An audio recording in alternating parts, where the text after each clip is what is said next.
Good morning, afternoon or evening scale fans. This is the review of the 1/35th scale Ryefield model's Sherman Firefly. Now I do need to apologize for the quality of the video. This was the first recording I did of any kit, so the camera is ropey at best. However, it's such a cracking kit, so I wanted to put a review out there of some sort. With the formalities out of the way, let's get to it.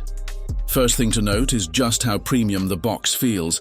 It feels incredibly sturdy, and the artwork is printed in a beautiful matte finish.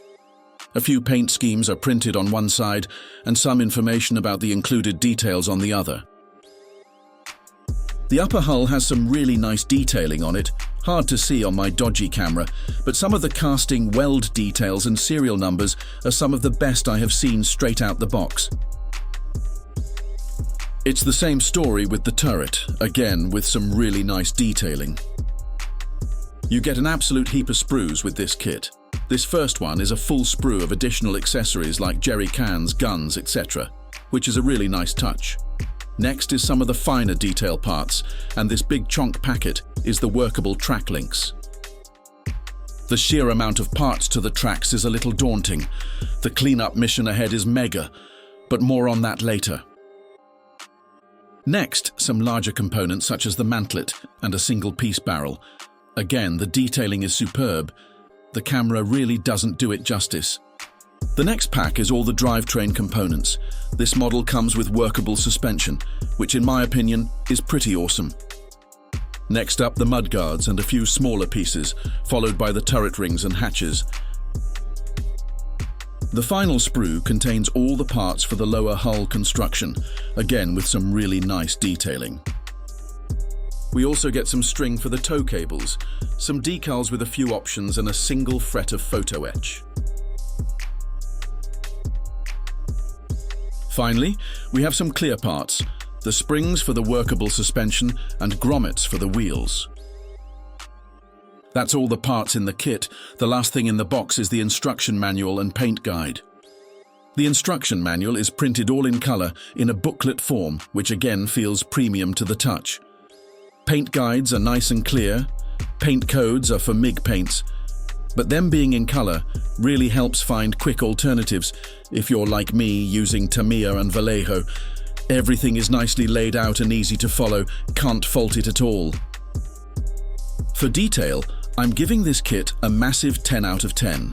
In my opinion, this box has everything you could possibly need to build a highly detailed model of the Firefly. It has great molding detail, workable tracks and suspension, and a good amount of photo etch for those finer elements. Next up, quality and fitment. The quality of the kit is generally very good.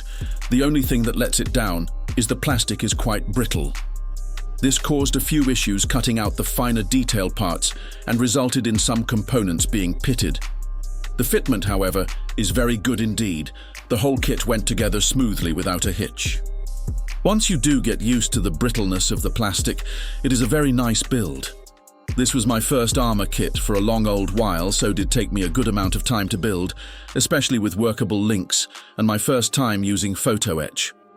For quality and fitment, I'm giving this kit a very solid 8 out of 10. Like I say, the only thing that lets it down is the brittleness of the plastic. Apart from that, everything fits like a glove. Next is value for money. Now this kit averages at around 45 Great British pounds, which considering it has everything you need to make an incredibly detailed tank, I think is a bargain. Workable links, photo etch, additional stowage, this kit has it all. Therefore, I'm giving the kit top marks, 10 out of 10. Final section, experience. All in all, I had a good time building this Firefly. It was certainly challenging at points with a high amount of detail. However, this is why I liked it. It has just the right amount of details without going overboard. A good test for the average modeler. The one part that is very tedious is those bloomin' tracks. They are simple in construction, but my God, snipping and sanding all of those track plates took an age.